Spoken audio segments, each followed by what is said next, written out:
toutes et tous, je vous retrouve aujourd'hui pour un épisode un petit peu particulier. Je vais d'abord vous faire un petit panorama de toutes les expressions qui utilisent le terme de l'oreille ou de l'audition pour une expression que vous connaissez certainement de la langue française. Donc il y en aura un certain nombre, un petit catalogue de mots qui parlent de nos mots, donc les mots MAUX dans nos oreilles. Donc c'est un petit clin d'œil pour toutes les expressions de la langue française qui parlent de nos oreilles. Et puis dans la deuxième partie de cet épisode, je voudrais partager avec vous un petit instant lié à la peinture et je vais vous raconter en audio et je vous donnerai les liens bien sûr pour que vous puissiez aller les regarder de plus près. Je vais vous parler de 4 œuvres que j'apprécie beaucoup et qui symbolisent le silence. Alors, je commence avec la liste de toutes les expressions qui contiennent le mot ou des termes proches de l'oreille et de l'audition. Vous les connaissez, je pense, pour la majorité. Avoir de l'oreille, avoir l'oreille absolue, quand on peut identifier des notes de musique sans aucune référence écrite. Avoir la puce à l'oreille lorsqu'on est un petit peu méfiant, lorsqu'on reçoit certaines informations. Avoir l'oreille ou les oreilles qui traînent quand on écoute de façon un petit peu indiscrète. Être dur d'oreille pour les gens qui commencent à souffrir de surdité ou qui entendent un peu plus mal. Casser les oreilles quand on fatigue les autres avec un discours incessant ou un niveau sonore trop élevé. Une autre expression qui est assez amusante, ça lui rentre par une oreille et ça ressort par l'autre. Quand la personne ne nous écoute pas ou qu'elle ne prête pas attention à ce qu'on lui dit. Ce n'est pas tombé dans l'oreille d'un sourd. Ça se dit pour des paroles qu'on va garder bien précieusement. Chauffer ou échauffer les oreilles quand on énerve quelqu'un, qu'on le fâche, qu'on l'agace. Dormir sur ses 2 oreilles, c'est n'être nullement inquiété de rien, on est tranquille.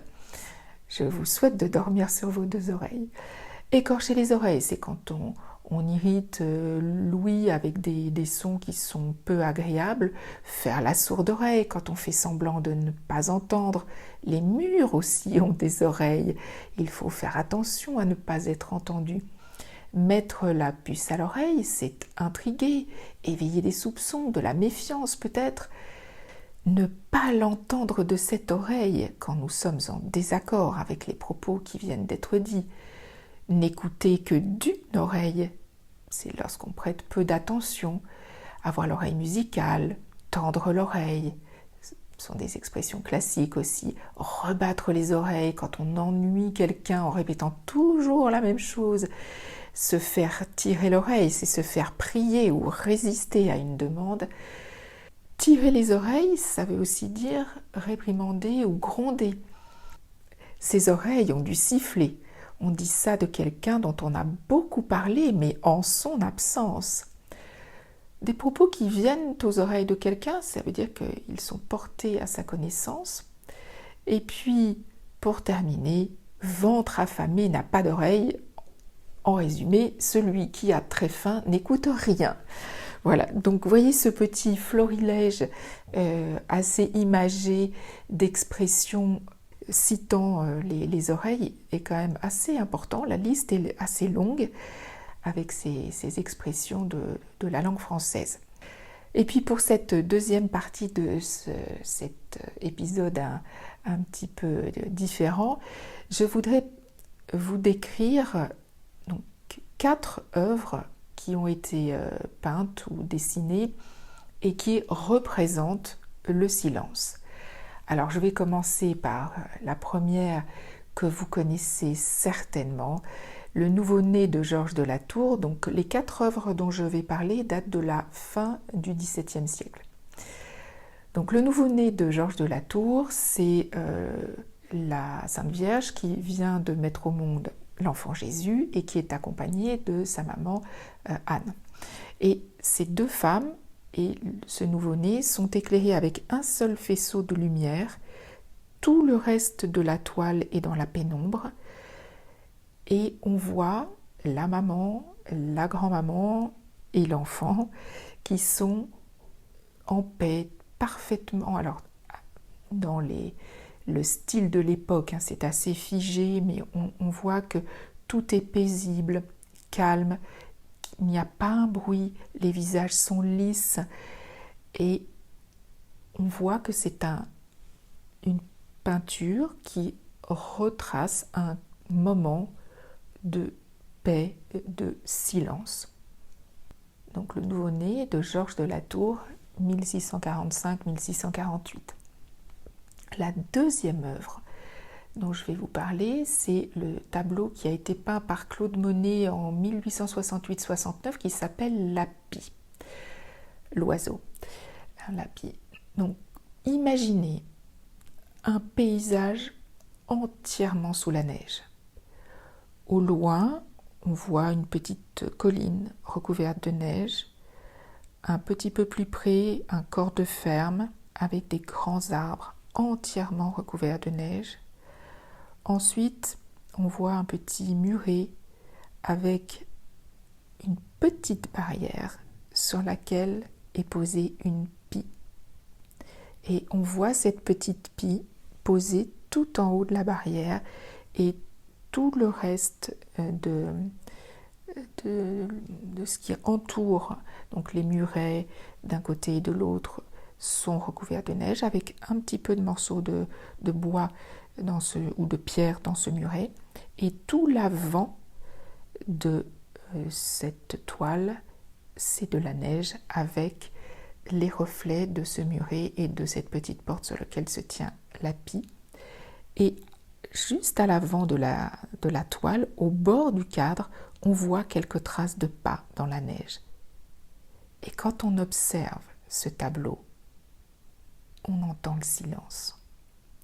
Tout est silencieux, rien ne bouge, tout est figé dans ce paysage de neige. C'est magnifique. Donc, à regarder quand vous aurez terminé d'écouter l'épisode.